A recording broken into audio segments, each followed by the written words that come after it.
First round Zay? How about first overall wide receiver Zay? We'll look at what he needs to do in the NFL Combine this weekend. Talk about all the ins and outs of what Zay Flowers could do on today's show. You are Locked On Boston College, your daily podcast on the Boston College Eagles, part of the Locked On Podcast Network, your team every day.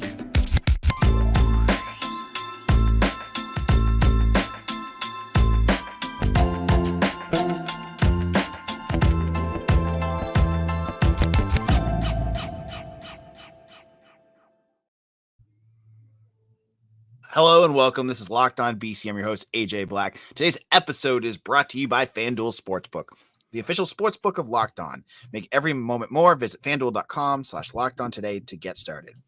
Now, if you haven't been pay attention to the NFL Network or social media, you have missed the beginning of what's already starting to be a kind of exciting, if you're a draft geek, NFL Combine.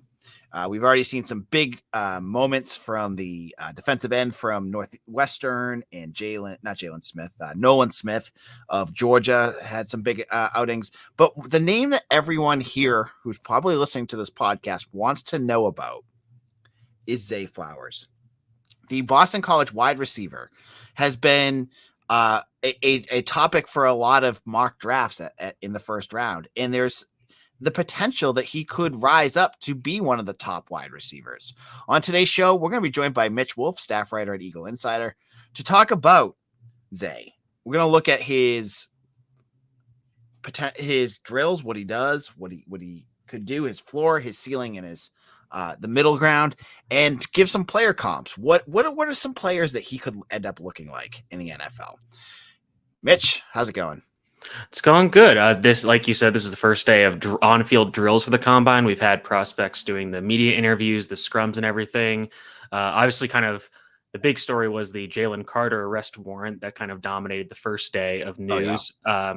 But that's something to monitor throughout the rest of the process. But other than that, I mean, we're seeing a lot of crazy fast times for the defensive linemen, which I think bodes even better for Zay, because last year we saw some crazy times from every position group, and that's because apparently they put down a new new set of turf at the Indianapolis stadium. So it looks like that track is holding this year, and we're going to see some historically fast times across the board. So let's talk about Zay. I mean, we have watched – it's hard because as a BC person, you've watched Zay, blast down the field, make some incredible moves. And for many who have watched him, he seems like the fastest player BC's ever had on the offensive side of the ball. And he may be. Let's talk about some of these drills. Talk about what you're expecting and give us, as someone who scouts and kind of watches game film, Mitch, what you're expecting out of Zay in this combine. So we'll start with the 40 because that's kind of what everybody is cares most about. And like I said, this is a fast track. We're seeing defensive ends and linebackers run in the 4.3s. I think Owen Papa, the linebacker from Auburn, just came in with an official 4.39. For the longest time, you would see these crazy times as the unofficial times, and the official times would usually add, 0.05 of a second, and it would really change the number. But now we're seeing the official times come in even faster. So I know Zay at the Shrine game said he expects to run in the 4.3s. I don't want to get crazy, but given how fast this track is, I don't think high 4.2s is out of the question. But to keep it realistic, I'm expecting him to get into the high 4.3s. A 4.38-ish would be my expectation number. I would love to see him get below 4.35, and I think that's very possible given the track. And in terms of his floor, I really don't, especially with how fast this track is, I don't see him running any slower than a 4.45. And if he does, then that's going to be concerning. We've really seen him rise up a lot of mocks.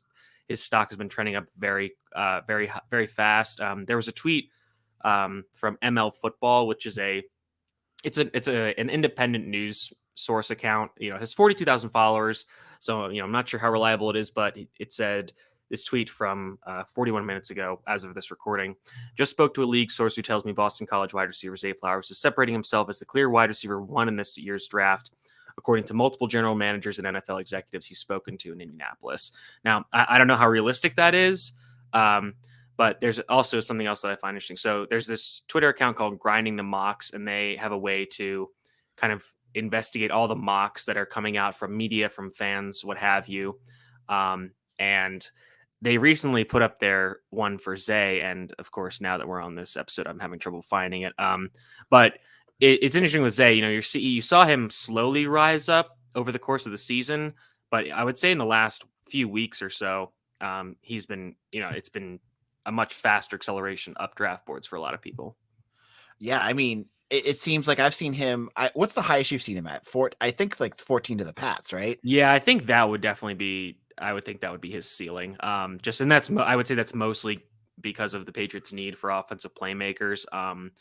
And given the fact that it's a relatively weak wide receiver class, you've got him, you've got Jordan Addison out of USC, who won the Blitnikoff in 2021, and you've got Jaxon Smith-Njigba out of Ohio State, who missed a lot of the season but was incredible in 2021. And there are some people who like Quentin Johnston, the big receiver from TCU. I'm not his biggest fan, but the point is you don't have that surefire one, or even like if you think back to a few years ago when it was Jalen Waddle, Devon, or no, they didn't come out the same year as them. I can't remember what years. Oh wait, no, that was him, Devonta Smith, and Jamar Chase. They all came out in one year, and those guys were all like a tier above everybody else, and they were going in the top 15. And this year, you don't really have that kind of prospect. Yeah, so let's go to some of the other drills. The 40 is the one that everyone watches, but I know you're big into some of the other drills, the other things that he's going to have to do. Can you talk about some of the other things that other workouts he's going to have to do that are going to be worthwhile for BC fans to kind of check out?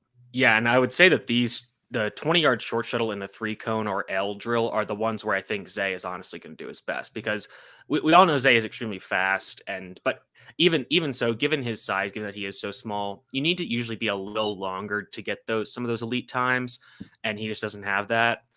But if you, of course, any BC fans know from watching his run after the catch abilities, his ability to quickly change direction and stop and start are like nothing we've ever seen. So if you're looking at a short shuttle, it's 20 yards. So you run 5 yards, you run back to where you started, you run 10 yards, you run back to where you started. I honestly think he could break 4 seconds. He'll get into the high 3.9s, maybe mid 3.9s, which would be incredible. And similar with the 3-cone. The 3-cone is you kind of run an L pattern around the cones, and I think he's definitely going to get under 7 seconds, which you kind of need to as a wide receiver at this point, unless you're a really big guy, kind of like Quentin Johnston, or a really big receiver. But I think even he could get under 6.75, maybe even into the 6.6s.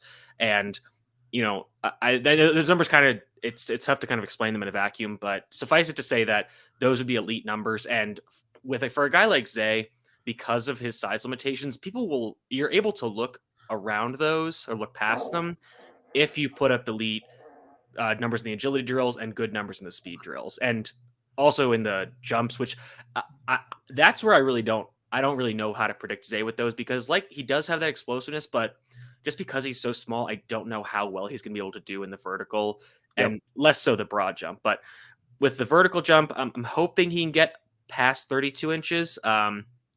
Ideally would love to see him get to like 36 or something. And then broad jump, basically got to get above 10 feet. I'm hoping for, 10.4, 10.6-ish, but both of those measure your lower body explosiveness. Vertical jump for wide receivers is obviously a little more important, because even though you're rarely jumping from a standing position, you want to know how high they can jump, but that's never really been Zay's game. And again, he does have lower body explosiveness, but it's just hard for me to predict those numbers, and also those ones, at least for him, I haven't seen. Because if you think about like Feldman's freak list, like he posts a lot of these for like bench press and jumps, and I just haven't seen them for Zay, so I just don't know at this point.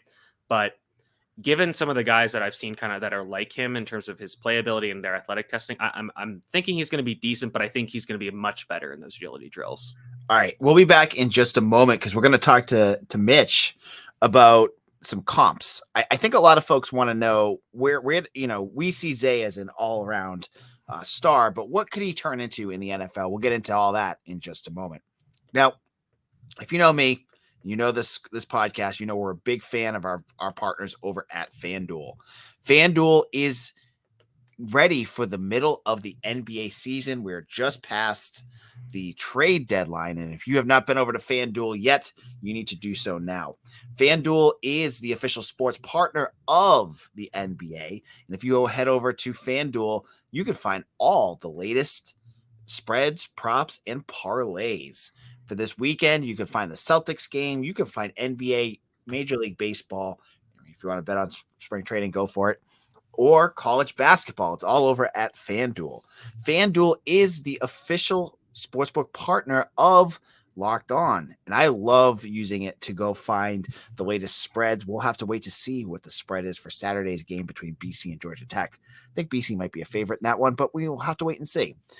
They have futures. They have everything over at FanDuel. So head on over to the site now and use promo code Locked On to get your special bonus. They have a no sweat bet where you can get up to $1,000 in extra bets if your first bet does not hit. Head over to FanDuel right now and use that promo code. All right, I am back here with our staff writer, Mitch Wolfe. Mitch is over at Eagle Insider. Check out his work right now. He had a great article up that's kind of polarizing with BC fans about the case for Matt Applebaum. You want to go over there and check that out. He has a two-parter. The first part talks about his time when he was with BC. This most recent one is about his time with the Miami Dolphins. If you want to hear some some of his analysis, I think you'll enjoy that. Head over to Eagle Insider. That is completely free. We have some VIP stuff, but I'll talk about that later. All right, Mitch, let's get back into Zay. We're talking Zay all day here. And let's look at the player comps. Where do you I know we've texted back and forth about some names. I don't think we've talked about it with the fans here. What are some players that you've heard or you think Zay should be compared to? So for me, a big part of the comps is looking at size and then relative athletic score, or RAS, which is a metric maintained by Kent Lee Platt, also known as Math Bomb on Twitter. And it's a really good measure for, it kind of puts all these numbers into context. You can see because, numbers can mean a lot of different things for different positions and for players of different sizes. So, if Zay were to put up, kind of average numbers for his size, he would have a very poor RAS. But given that he is expected to have some very good numbers on Saturday, I think that he's going to have a very good RAS, ideally above 8, probably closer to 8.5 or maybe even higher. But the comp that I have kind of had for a while, and I think I'm going to stick with, is T.Y. Hilton, the wide receiver from the Colts. And he was drafted in the 3rd round in I want to say it was in the early 2010s, a while ago. And the reason why I say that is because the reason why he's my comp is that the size is almost identical. Hilton was 5'9" and 183. I think that's exactly where Flowers is going to measure in at. And the interesting thing about that comp, though, is when you look at Hilton's combine numbers, his agility numbers were pretty bad, actually. So I think you're going to see Flowers kind of blow past those numbers. I'll see if I can pull them up real quick.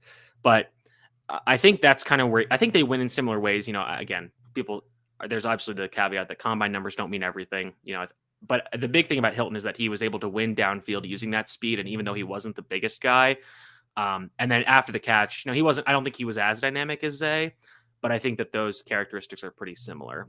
Some other ones that I've heard and I've kind of kicked around were, Darnell Mooney, who was drafted by the Bears a few years ago. He's a pretty good player. Elijah Moore, drafted in the 2nd round by the Jets a few years ago, a solid player. And kind of, I hesitate saying this one, but in terms of where I project his RAS to be, if things go well for Zay, I think his RAS could end up being very similar to Tyreek Hill's. And I'm only comping them in terms of on-field play and on-field style, because if you think about Tyreek Hill, obviously he wins a lot vertically with his incredible speed, but even during his time with the Chiefs and still with the Dolphins, he gets thrown the ball on quick routes underneath or over the middle, and he's able to make several defenders miss because he's so agile and explosive in the open field. So I think that's another interesting comparison. I've seen Brandon Cooks kicked around a little bit. I'm not sure I like that one as much because I don't think of Cooks as much of that run after catch skills. I think he is purely that vertical deep threat. I mean, in that area, they're similar. And another one I found, which I'm sure a lot of fans and listeners of this podcast will enjoy, is Deion Branch, the wide receiver from the Patriots, who was the Super Bowl MVP in Super Bowl 39 against the Eagles. Branch was a little bit bigger just in terms of weight, but even thinking back to what Branch did in obviously a very different era of football, I can definitely see the similarities between those two. Interesting. I like that thought. As a Pats fan, I have been very interested in seeing him end up in the Patriots, but at 14, I'm not. Yeah, I found the Grinding the Mocks stock for Flowers, and so they have his estimated draft position at 28.2, kind of, and that's based on an average of the mocks, and then ranking that is 26th. So I think you're seeing a lot of end of the first round spots for Zay. You think about a lot of teams back at the back end of the first round that need a wide receiver. The Chargers, the Ravens, the Giants Chiefs definitely need one. So a lot of those teams make a lot of sense, but I think it's tough with a position like this because, any like some other team up higher in the draft could have Flowers as their wide receiver 1, but they just might have him ranked as their, 20th best player, and there might be their 10th best player still on the board if they're picking in the teens. So I think because, I still think you kind of see like a surprise where Zay goes, maybe in the early 20s or something like that. I think that would be exciting, but I think realistically we're looking at a back end of the first round player. And, I kind of have been doing some contextual scouting to kind of figure out where I have Zay, and watching Jaxon Smith-Njigba and Jordan Addison, I still have Zay as my wide receiver 3 in this class. I have JSN in my grading systems out of 10 as an 8.3, Jordan Addison as an 8.1, and Zay as a 7.8. But I have him a little bit ahead of Quentin Johnson at 7.6, and those guys are, I would say JSN and Jordan Addison are in one tier. The next tier I have is Flowers and Johnston. Then there's a pretty big gap between my next two guys, which is Jalin Hyatt out of Tennessee and Josh Downs out of North Carolina, both of which I have as a 7.1. Those guys I have as second round prospects. The other 4 are first rounders, with Flowers and Johnston kind of being in that flex range of maybe falling into the second round, depending on how the board falls. And I have to say, I think it's good news for anyone hoping for good things for Flowers if he falls closer to the end of the first round, because then that means he's going to get to a team that's more like a playoff team and a team that can get him the ball. Oh yeah, for sure. And generally, even for those teams that do need receivers, he's the rookie. He's not going to be, for most of those teams, he's not going to be the number 1 guy. So you're going to see maybe teams not cover him as the number 1 threat. If you think about him, one fit I really like is him going to the Chargers and joining Zion Johnson, where he could be their wide receiver 3 behind Keenan Allen and Mike Williams. And with those guys on the outs, it's interesting because Keenan Allen's more of a slot player, so you could move Zay and Keenan Allen around, but defenses are definitely going to focus on those 2 guys, and that should allow Flowers a lot of room to operate, which would be very exciting, especially with a quarterback like Justin Herbert who can get him the ball deep downfield. That'd be a really exciting fit. Yep. So any last thoughts on Zay before I let you go, Mitch? A big part of the combine obviously are these interviews, which we've been talking, which I mentioned that tweet. Given everything we've heard about Zay, in terms of we missed something important too. He put on 13 pounds of muscle. Oh yeah. So he was listed at 170 for BC. I'm not sure what his playing weight was at, but he is up to 183. I think it will be interesting to see how that affects his running ability. I think he knows that. I think he's smart enough to know, like, I'm not going to put on an excessive amount of weight just so I can be bigger. I think teams really still care more about your ability to run fast and your ability to get open. So I think that I'm hoping that that's not going to affect his numbers in the drill. I don't think it will, because I think he's smart enough to know that. But I expect him to be very impressive in these interviews. I think so. When people are listening to this, that's when quarterbacks and wide receivers should be taking the media podiums. So that'll be exciting to see what people are asking Zay during those media sessions and what he has to say in return. All right, Mitch, where can people find you on social media? You can find me at Mitchell T. Wolfe, WOLFE. Right now, we're kind of waiting for the combine to wrap up, and I'll probably be back on Monday or Tuesday to go over Zay's performance and see how his numbers stack up to the rest of the receiver group. And after that, ideally we should know who the offensive defensive coordinators are. And I've got some pieces that I'm working on about essentially betting on who we expect them to be based on that Football Scoop report. And it'll be somewhat similar to some of the articles I've written recently about kind of looking back in the past to see if we can predict anything about BC's offense in the future. All right, Mitch, thank you so much. And check out his work at Eagle Insider. We have a great video up with Mitch right now as well. You can check that out as well. In a moment, we are going to get into the basketball game that's coming up on Saturday. This is one of the biggest games BC has had in a long time, and I'm going to explain why. We'll be back in just a moment. Now, if you're looking for a delicious treat but don't want all the fat and calories, then you got to try a Built Bar. Now, we're getting close to St. Patrick's Day, and if you're planning on having a few stouts and a few beverages out in South Boston, you're going to want to make sure that you're taking care of yourself in other areas. So you got to try Built. With Built, healthy is actually tasty. Seriously, they're so delicious. You won't think they're good for you. Perfect for your New Year's resolution and for you that are looking to shed some calories so you can have those extra St. Patrick's Day treats. What makes Built Bars so good? Well, for starters, they're all covered in 100% real chocolate. That's right, real chocolate. And they come in unbelievable flavors like churro, peanut butter brownie, and coconut almond. Guys, I'm not sure how Built does it. They're delicious. The puffs are amazing. If you haven't tried out the puffs, those are to die for. You can head over to Sam's Club or Walmart right now, and you can grab yourself a box of Built. I would recommend doing it. It's great. And if you're close to Sam's Club, run in and grab a 13-bar box of our hit flavors, brownie batter, and churro. You can thank me later. I'm telling you guys, or head to built.com. Use promo code LOCK15 to save 15% off your order. Again, head to Built.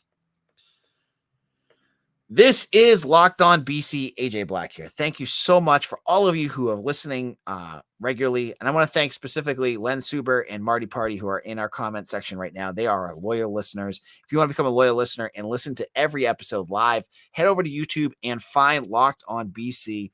We do this every night, usually around, what was it, like 8:30. We'd love to have you. So hit the subscribe button and join our Locked On BC party over here every night. Now, Saturday is a huge game. One of the biggest games for men's basketball in a long time. BC basketball is on a 3-game winning streak, defeating Florida State, defeating UVA, and defeating Wake Forest, all in the last week and a half. They are playing their best basketball when it matters most. And what they have in front of them is an opportunity to do something really special. After losing to UNH, after losing to Tarleton State and Maine, BC is looking at finishing 500, over 500 for the season. For the first time, only the second time this has happened since Skinner. They are looking at finishing 500 in conference with 10 wins. Finishing 500 has only happened twice since Al Skinner. And more importantly, they can avoid a Tuesday game in the ACC tournament in Greensboro next week. All they have to do is beat a Georgia Tech team that is playing very well right now. They've won 4 games in a row. They absolutely murdered Syracuse this week. But BC is playing at home. They're going to be wearing their red bandana uniforms for the second time this season.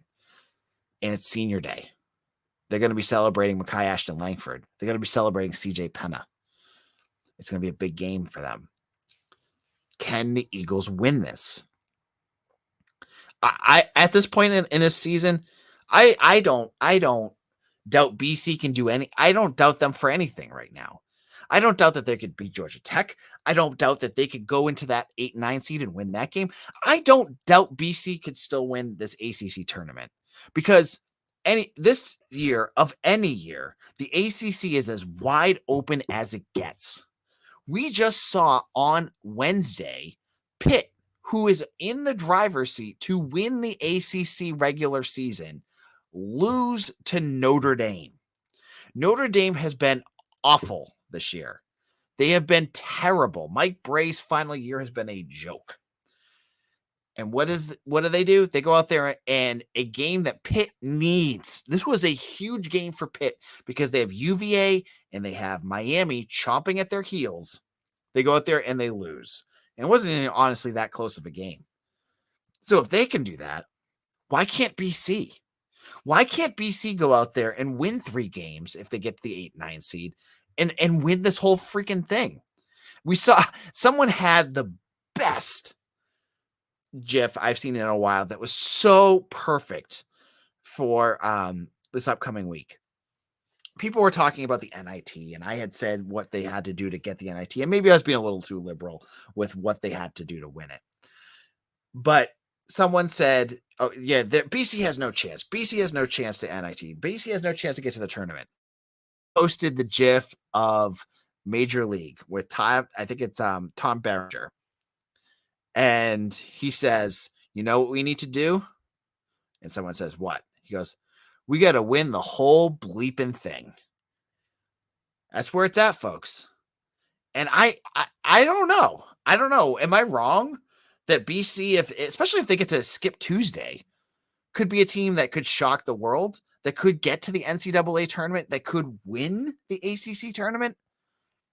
Maybe I'm being a little bit too optimistic here, but I don't think it's completely out of the realm of possibility. If Quinton Post has the games that we've seen him have, if we see Makai Ashton Langford play well, the defense is playing strong, Jaden Zachary plays well, the ACC isn't that good.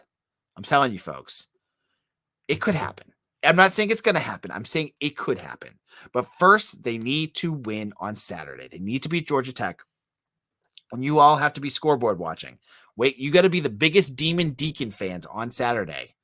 Unless you want to play an extra game. If you want to go through Louisville first, all the power to you. You might get a better draw there. But I would love to see BC win this game. I want to see Syracuse lose and BC get that 8 seed and play Wake Forest again. Thank you all so much for listening today. I love each and every one of you. I hope you have a great weekend. We'll be back on Monday to talk about Zay's draft combine performance. We'll give you the first. I mean, we have so much to get into next week. We have Zay's combine. We have the ACC tournament. We have Saturday's game against Georgia Tech. We have the first practice. I didn't even get a chance to talk about that. BC's first practice is Friday. We're going to find out in the next 24 hours who the offensive and defensive coordinator is going to be. I've already told you who the offensive coordinator is going to be. It's going to be Steve Shimko and Rob Shazinski. But we don't know who the defensive coordinator is. I think it's going to be Azar Abdul-Rahim, but all my sources have been silent about it. All I know is that there's someone in place already. We'll find out tomorrow. Hey, maybe I'll go live and do a special thing somewhere, either on here or on Twitter. So make sure to follow me on Twitter at AJBlack_BC. If it's interesting news or something we're not expecting, hey, maybe I'll go live again. Thank you all for listening. We'll see you again soon. Take care.